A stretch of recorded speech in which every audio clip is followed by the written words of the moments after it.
Is it okay?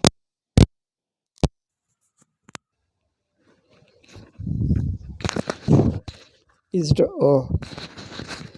it okay now? Even not clear. Is it okay now? ಈಗ ಕೇಳಿಸ್ತಾ ಇದೆಯಾ? ಮತ್ತೆ press ಮಾಡಿದ್ದೀನಿ.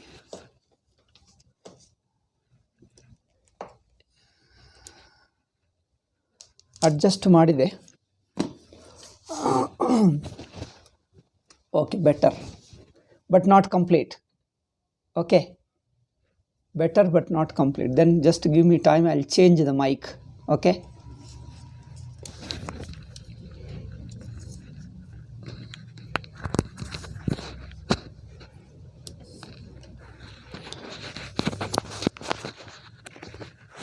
I have no idea of how these mics function.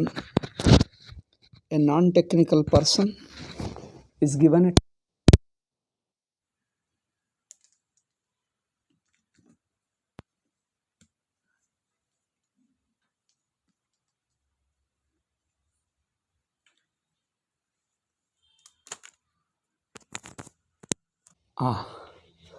I think, is this okay now? I changed the mic. Oh. Now I changed the mic. Or shall I hold it like this? Probably it's better if I hold like this. Now can you hear me? Yeah, it's better now. Okay. Jnanis. Good. Okay. Jnanis. I think this mic is working for this mic is working for that, and this mic is working for this. I changed by mistake. I think this left mic is working for that better. Okay. Now, Jnani's behavior. Jnani's behavior, from the standpoint of Jnani, there is no behavior, I tell you. Jnani doesn't look at behavior and behave. Jnani doesn't look at things and start behaving. For him, all the so-called behavior is nothing but Brahma. This is the secret people have to understand. For Jnani, there is no such thing called behavior. He is not conscious of doing something. All the thing which is apparent thing, all that appearance becomes one with him for Brahman, one with Brahman alone. So Jnani doesn't look at each behavior. So the behavior which is happening, let us say, either happening say, or let us say the appearance, Jnani doesn't see it as a behavior, doesn't see it as a practice, doesn't see it as something to do, but there is something like action, some world, and something is appearing. All that appearance he understands as Brahman. See here. Now Jnani is not learning a new way of practice. See, this you have to note it. Ajnani acts in a particular way. Now Jnani is not taught to learn in another way of acting. It is not in a change in acting. It is not adopting a different way of acting, different way of behaving. It is not that you have one behavior as an Ajnani and Jnani behaviors in another way, and by imitating that behavior you become Jnani. This is what a Gandhiji's foolishness, who neither understood, nor he went to a guru, nor he wants to learn anything. He imagines himself out of his foolishness. Gandhiji's logic is, it is not Gandhiji as a person alone I am criticizing, but these days many people are started behaving like that in the name of Gandhiji. Everybody wants to experiment in Vedanta, in spirituality. It is like telling a person eats one plantain in 1 minute. Okay. A person eats one plantain, the fruit, one plantain in 1 minute. So he will eat 60 plantains in 60 minutes, in 1 hour. This kind of logic, Gandhiji's explanation of spirituality is as foolish as this kind of logic. This is what we say, you need a guru. One fruit you can eat in 1 minute. Then in 60 minutes or even 2 hours, in 2 hours, how many you eat? 120. This is the kind of logic Gandhiji uses. Okay, why Gandhiji? Modern people, everybody, those who want to make self-study of Vedanta, think like this. I've met number of self-studied people. They all talk like this foolishness on it. Because there is a resistance to surrender to Guru and learn. That openness is missing. The humility is missing. The sincerity is missing. If you want to learn the truth, or you want to know whether I learn from him or I learn on my own. See, are you interested in truth? Or before you learn the truth, you are particular about it, whether I have learned from him or learnt on my own. I want to claim to people that I have learnt on my own, I have not surrendered to any guru. So this is your goal, your abhimana is a goal. First you want to tell people that I have learnt myself. You are interested more in showing your ego, keeping your ego and showing it to others rather than the truth. If you are in truth, what difference does it make whether you discover or you surrender to others? You bend down to others, you become humble, you do namaskara to others, so what? Are you interested in truth, or you are interested in retaining your abhimana and ego? Oh, how can I learn from him? If you are interested in learning, you don't care whether he is a younger man, elder man, whether he is a sannyasi or gruhastha, whoever he is, you are interested in truth. A person who is interested in truth goes for truth. Okay. So, abhimana is not the point. But these people go by such a foolish logic. I have eaten 1 plantain in 1 minute. So at this rate, in 2 hours, I shall be able to eat 120 plantains. Is there any person on the earth who will eat 120 plantains in 2 hours? Except Kumbhakarna. For every rule, there is one exception. There may be more than one. There may be present day Kumbhakarnas also might be there. So we are not counting them. Otherwise, don't argue with me. We are leaving them as exceptions. Kumbhakarna can eat 2 plantains. He can eat a plantain garden alone he can eat. Not 1 or 2 or 1 dozen, 2 dozen or 10 dozens. He will eat plantain garden and still he'll feel hungry. Even after eating entire. So don't go by that foolish logic. What I mean to say is, you do little bit, you think that jnani is another way of practicing. This I have been telling. Those who really want to understand Vedanta, listen to this. This is the secret.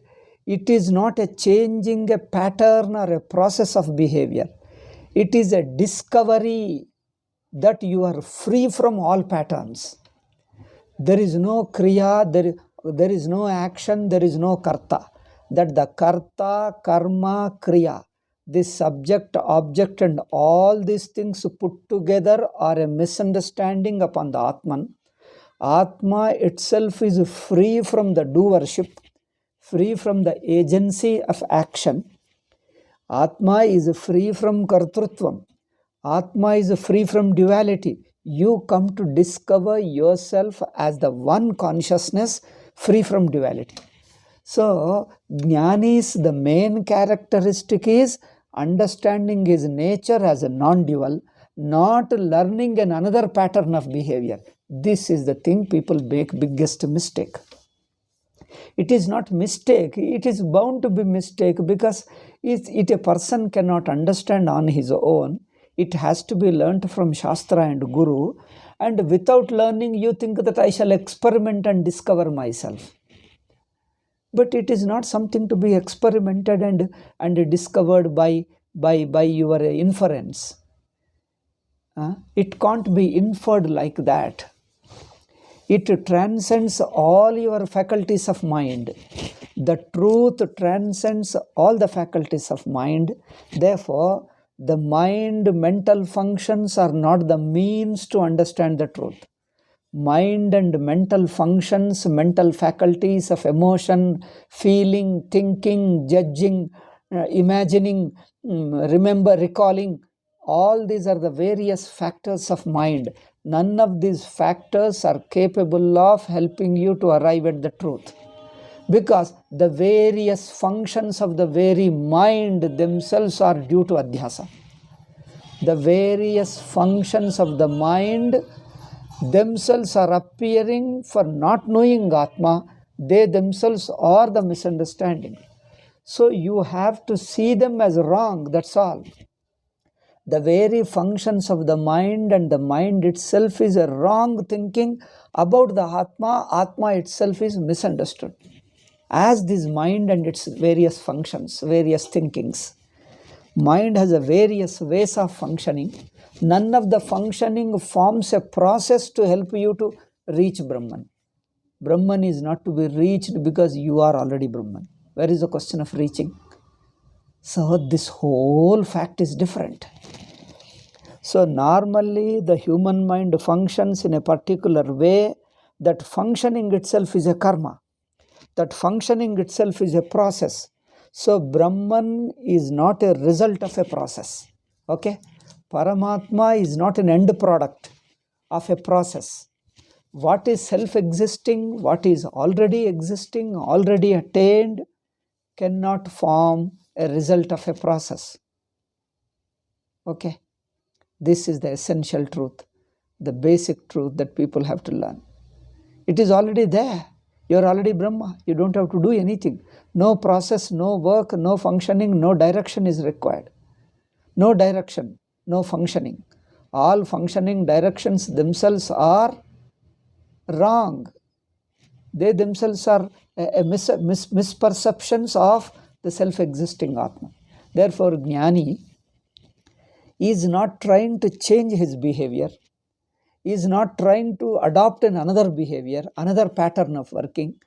Any pattern, the very working kartrutvam and the karma and the kriya, all these things are misunderstandings of anatma. Therefore, they are all adhyasa.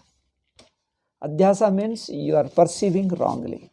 That means you are taking a wrong standpoint. Shift your standpoint to the right. That's all. Right angle, that means right standpoint you take. Mistake is automatically get corrected. You are already Brahman. That's all needs to be done. This is all that needs to be done. Okay.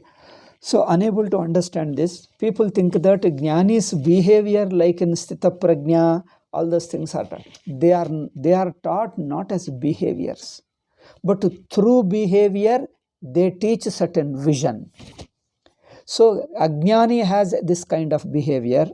So the Jnani's behavior is taught not for the practicing, but for discovering the Atma. They become prakriyas. They become suggestions. Okay? We have to understand this thing. Though Shankaracharya told, shall I tell you, this is a little controversial point. Shankaracharya himself says, this Jnani's Lakshana taught in Sthita Prajna Lakshanas and many other places in the Gita. He says, these Jnani's Lakshana, what are the natural features of Jnani, natural qualities of Jnani, they become a matter of practice for sadhaka. Okay. See, hearing this, people think that Jnanam is a matter of practice. See, Bhashakara says, Sarvatraiva Adhyatma Shastre Kurtartha Lakshanani Yani Tanyeva Sadhananyupadishyante Yatna Sadhyatvat. They are taught as sadhanas.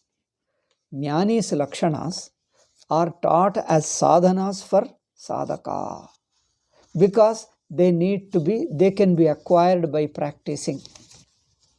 This statement Swamiji also repeats, that Jnani's Lakshanas are the behavior ideals for sadhakas to practice. It is true, but practice doesn't mean a physical effort, because By practice, what do you get?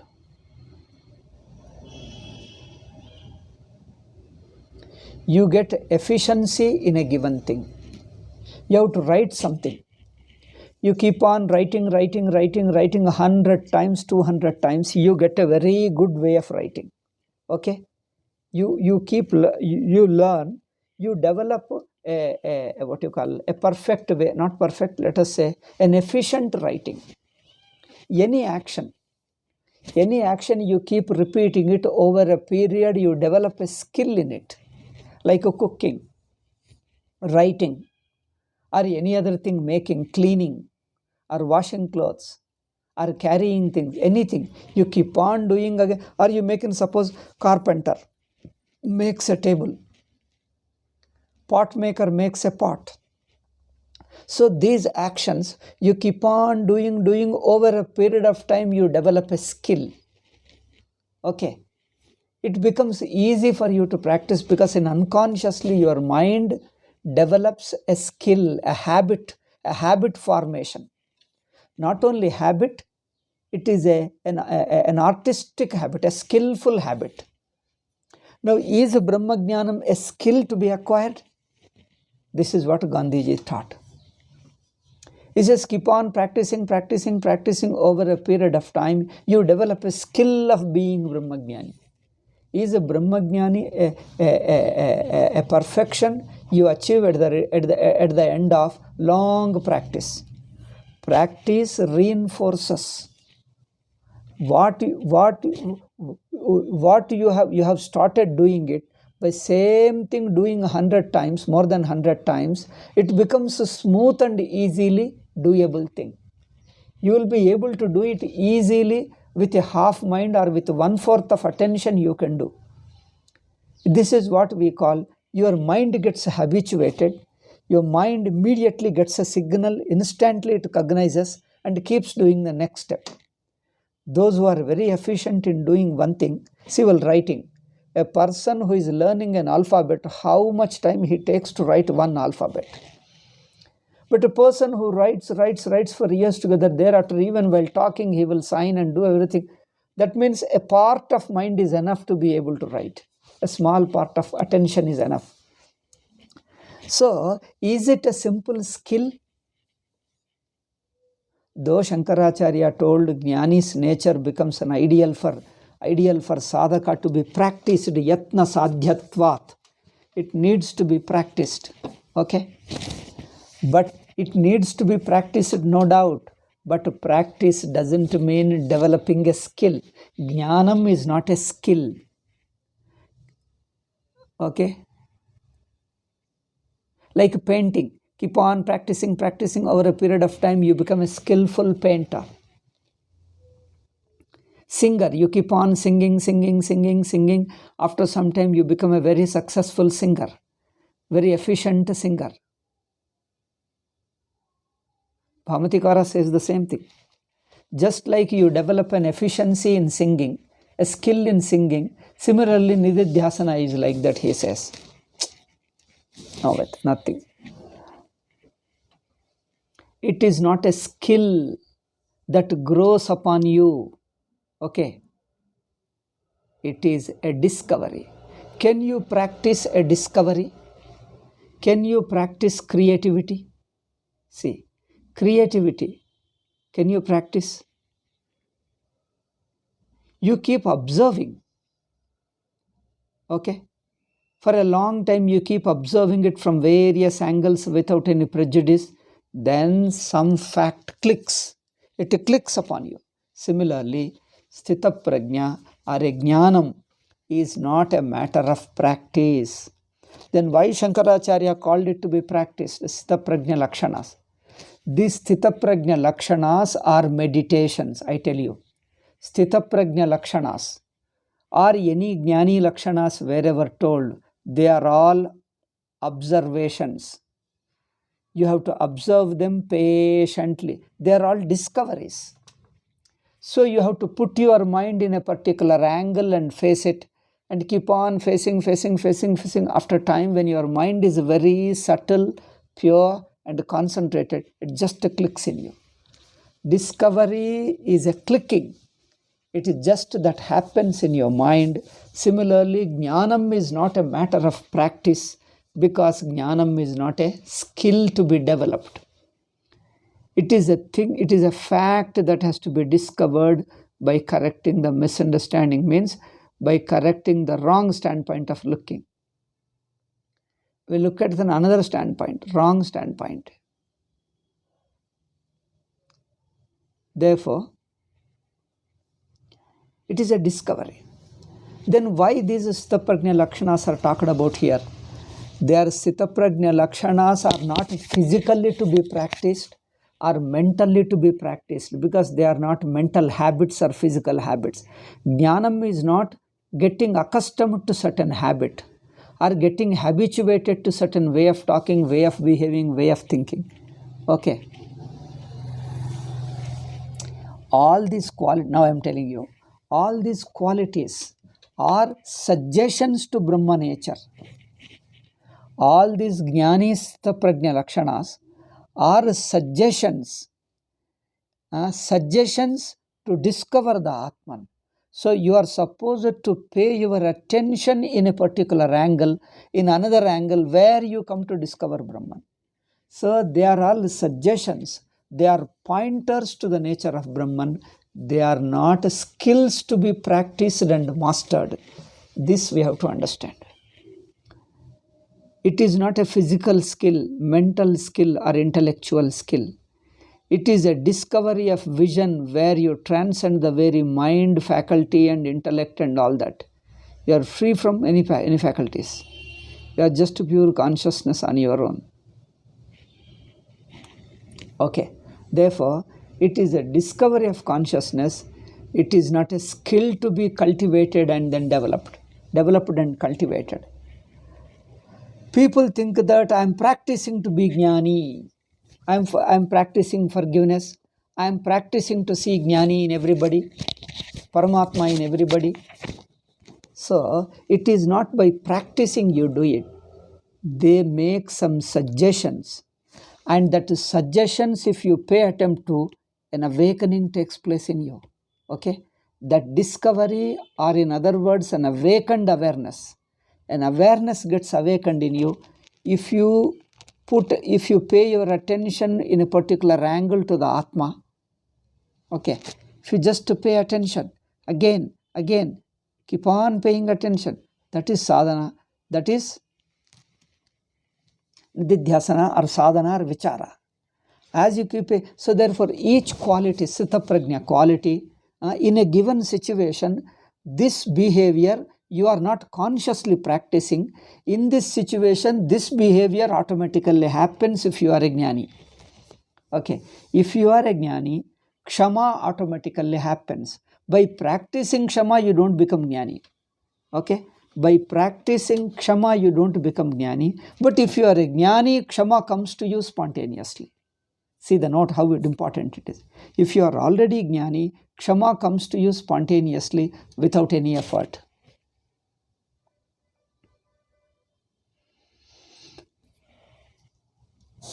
Then how imitating jnani's behavior, practicing jnani's behavior is taught here. Imitating is not literally imitating, virtually, externally imitating. Following jnani's nature only means jnani has used these external behavior of Sthitaprajna Lakshanas as a symptoms, as a prakriya, as a suggestion to your nature swarupa.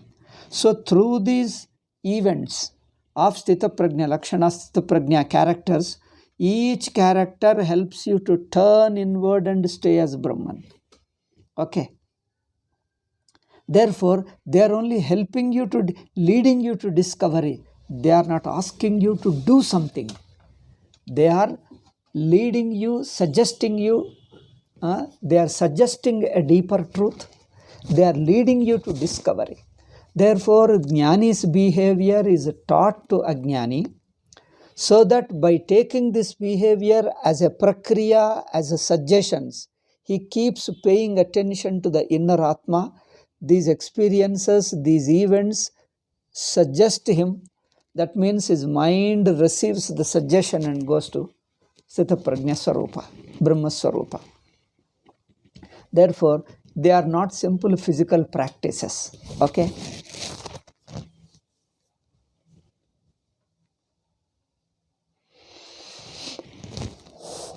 Not knowing this, they think that I practice physically and mentally, then I'll become jnani. By practicing a value, you don't become jnani. If you are jnani, these values spontaneously appear in you, in your behavior, external behavior. That means each behavior issues or is based upon my Brahmatvam. I stand as a Brahman. When I see everything as Brahman, in my even Vyavahara also, when I behave with people, I don't get offended, I don't get angry, I don't hate them, I see them as part of me. Okay, this way, these Sthita Prajna Lakshanas are suggestions for manana, for contemplation, for nididhyasana, so that you discover the Atma, suggested by these prakriyas. Sthita Prajna Lakshanas. Not only Sthita Prajna, any Lakshanas, Gunatita Lakshana, all these Lakshanas are told in various places in the Gita. They are not physical practices, they are contemplative suggestions. Okay? This is important. See, Dukkeshvanudvigna manaha sukeshu vigata spruhaha. When Sukha comes, you remain detached. When Dukkha comes, anudvigna manaha, your mind doesn't get, crushed. Your mind doesn't get hurt. When Dukkha comes, your mind doesn't get hurt, takes it very sportively, lightly, and it feels unaffected, undominated, unaffected by the mind and sense organs. Okay. Therefore, they are only suggestions for contemplation, for nididhyas, for manana and nididhyasana. Otherwise, people think that they are all physical actions only. So,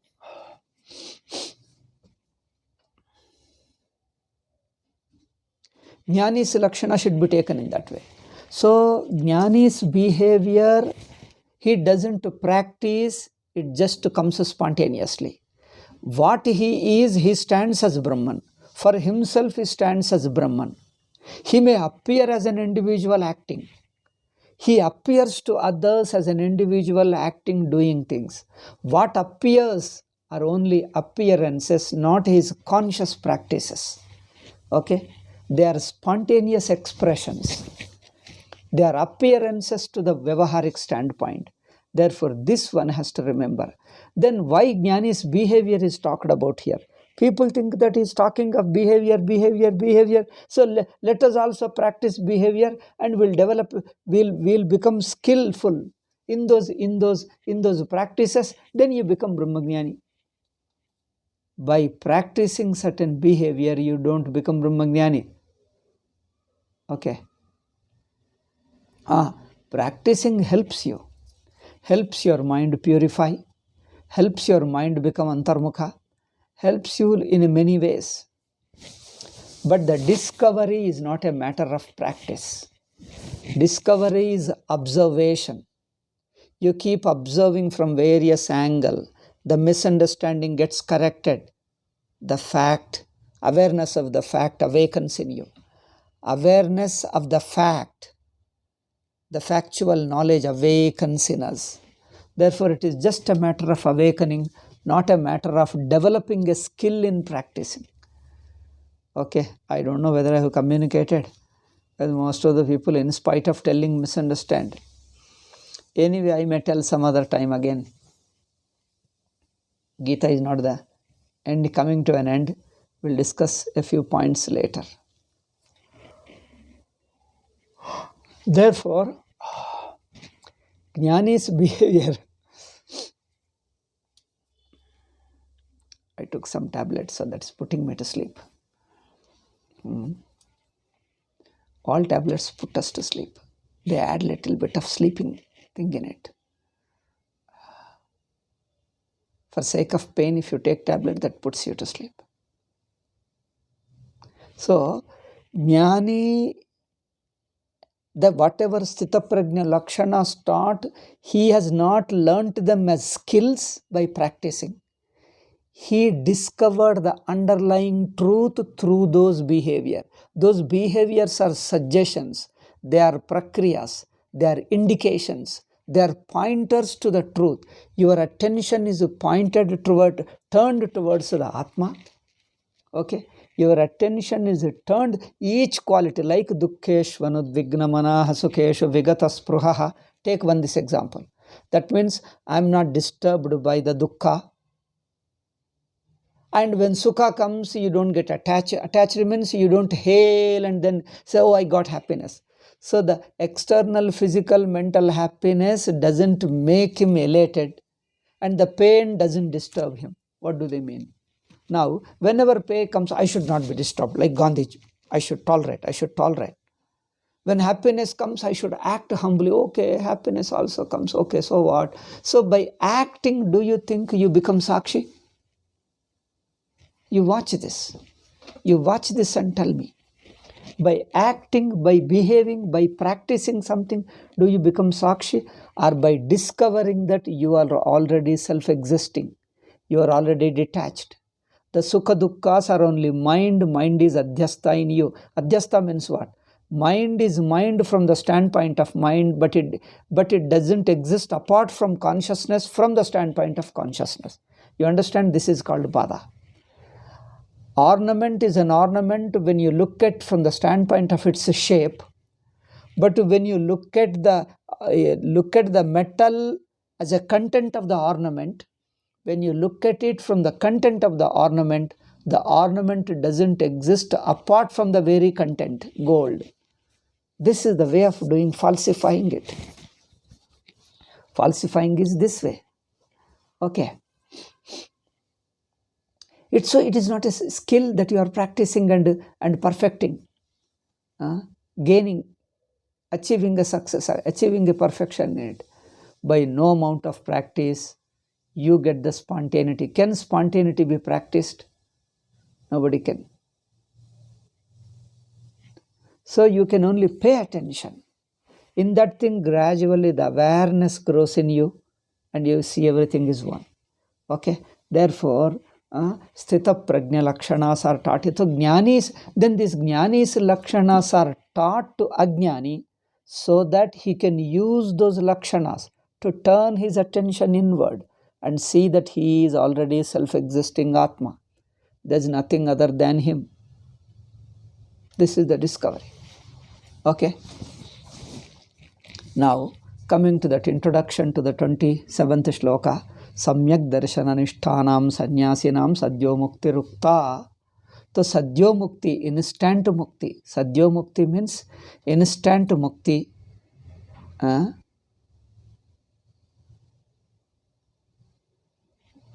Is stated to be accruing to Jnani, who is Samyak Darshana Nishtha and Sannyasi. Samyak Darshana Nishtha, that means his understanding of Atman remains steady. Samyak Darshana Nishtha. His vision, his understanding of the truth becomes a fact. Then Sannyasi, as a result of that understanding, his kartrutva, abhimana and all the activities go away from him. For his standpoint, I am acting, I am doing, this thought doesn't arise. Okay. He doesn't have a thought of doing that I am a doer, I am an individual. He has neither a thought of individuality nor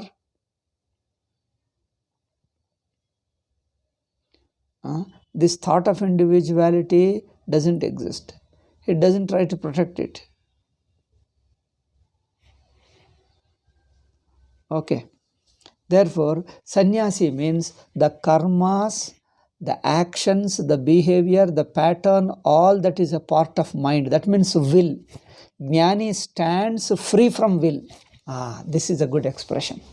Karma means will. In English, you call will sankalpa. Karma is kartrutvam. Kartrutvam means will.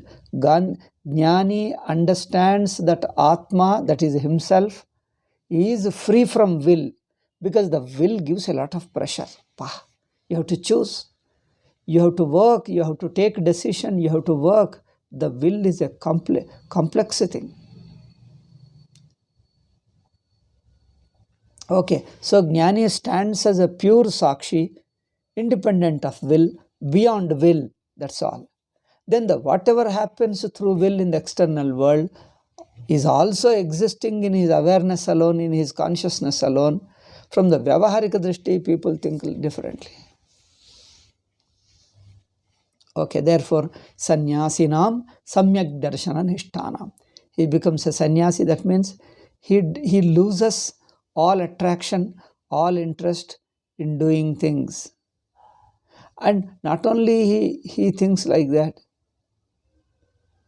but he is free from mind and mental functions.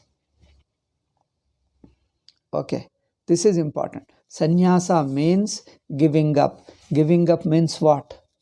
The very kartrutvam you transcend by discovery, by understanding. You see that your inner Atma is much more away and different from all this. Okay, therefore, Samyak Darshana Nishthanam Sannyasinam. For such people, Sadhyo Mukti. Sadhyo Mukti means instant. Instant in the sense he doesn't have to wait for the fall of the body.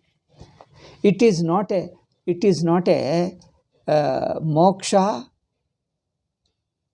attained at certain later time.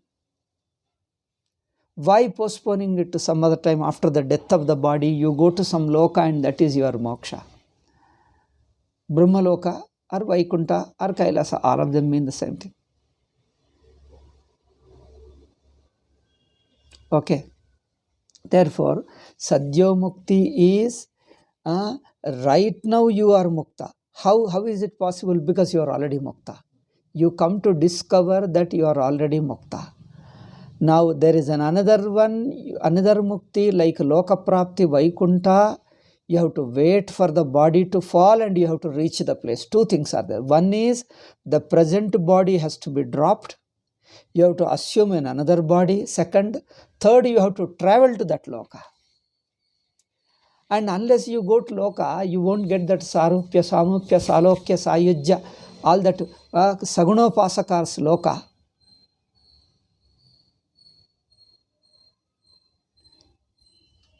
Only Upasakas will get it, and that too after the death of the body. Before the death of the body, it's impossible to get it. But Vedantins say,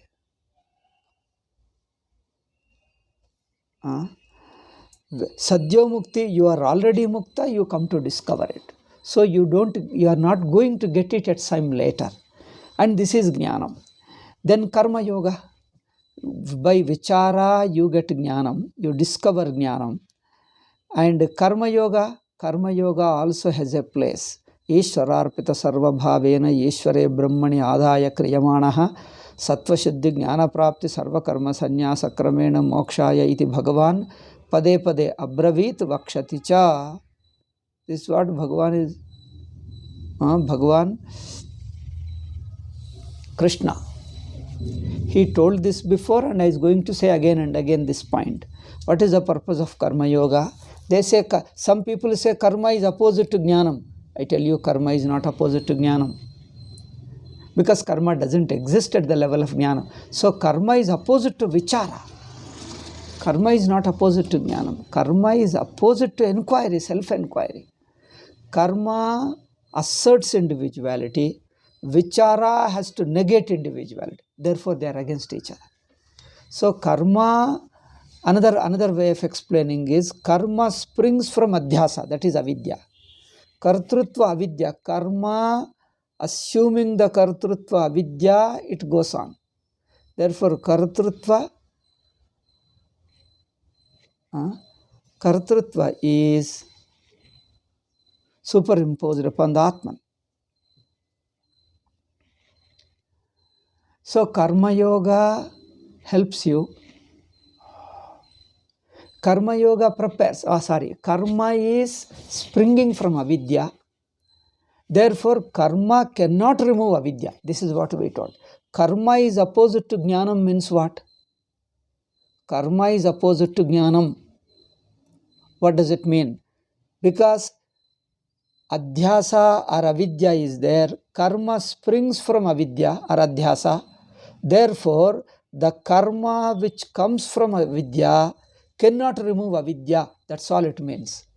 Karma is opposite to jnanam means it cannot directly remove avidya, but it can prepare you for vichara, and vichara produces jnanam, and thereby you transcend karma. Okay? Karma cannot directly produce jnanam because it is vichara that produces jnanam. But it doesn't mean karma has a different function, vichara has a different purpose.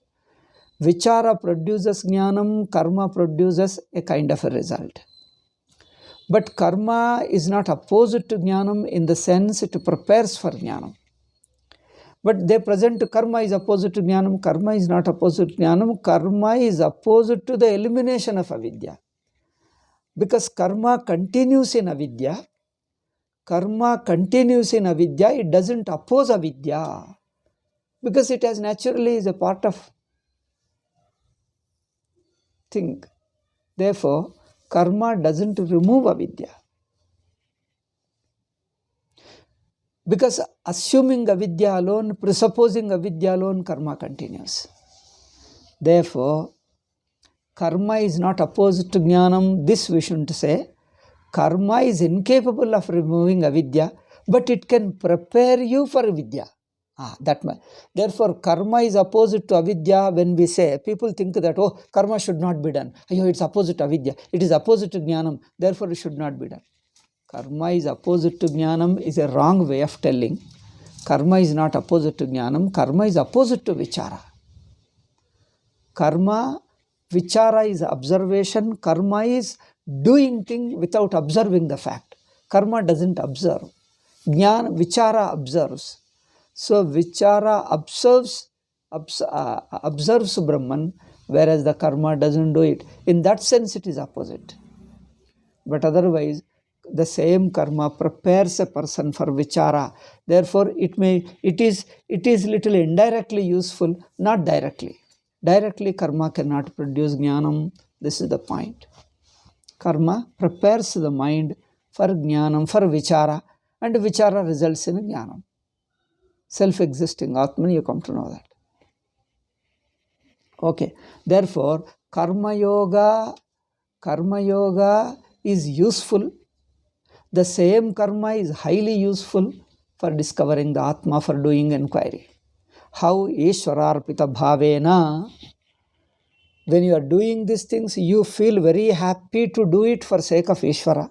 Ishvare Brahmani Adaya Kriyamana. This karma and karma phala both belong to Ishvara. And me also belong to Ishvara.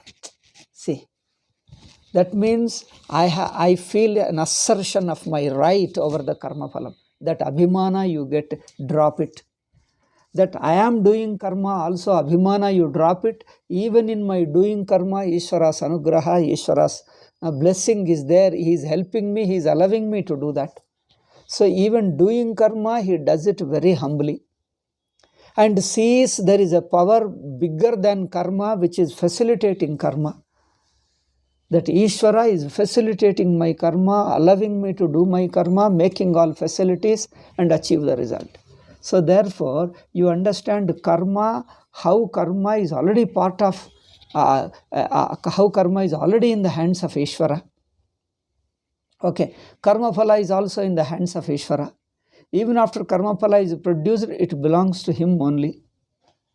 So a person who has this understanding that how karma yoga is useful for sattva shuddhi, jnana prapti, sarva karma sannyasa kramena, it gives the purity of mind. Purity means what?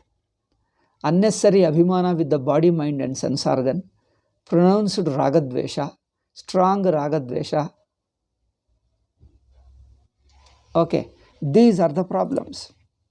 So karma, Ishwararpana, not the karma done within Ishwararpana bhava. In the Ishwararpana bhava, in the surrender, has this capacity of purifying the mind.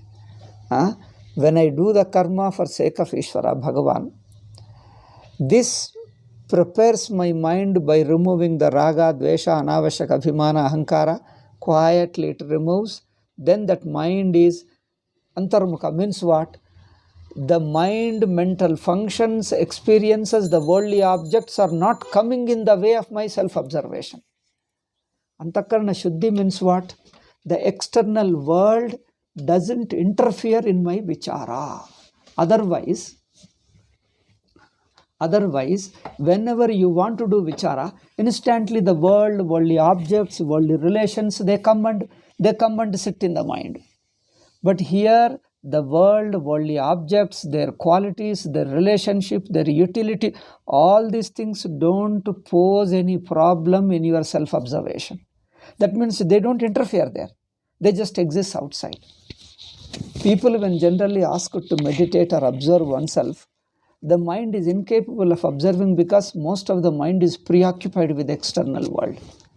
That preoccupation with the external world, the attachment to the external world and the work and things and all that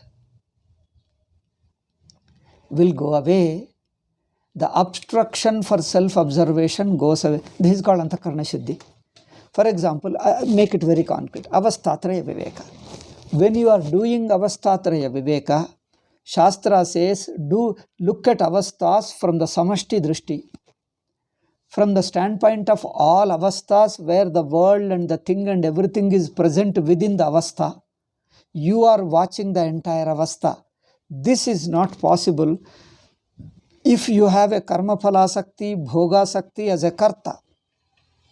If your kartrutvam is pronounced and karma phala sakti, karma sakti is there, you remain an individual within the state. You will not be able to see the state as a whole.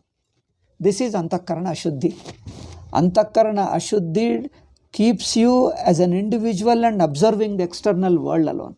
It doesn't allow you to take a stand.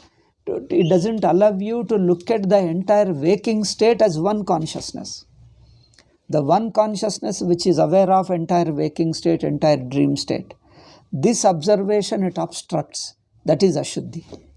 Therefore, the extra attachment for the external world should be given up. One should get Vairagyam, Bhakti. Bhakti removes the Abhimana. Bhakti removes the Abhimana, purifies Antakarana.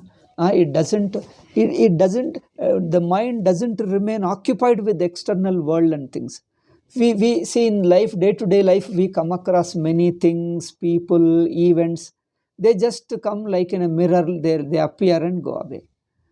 None of them sticks to your mind. That is Antakarana Shuddhi. Otherwise, people, when you see something beautiful object, some money, some status or something, as you look at it, mind immediately gets tempted and wants to subscribe. Okay.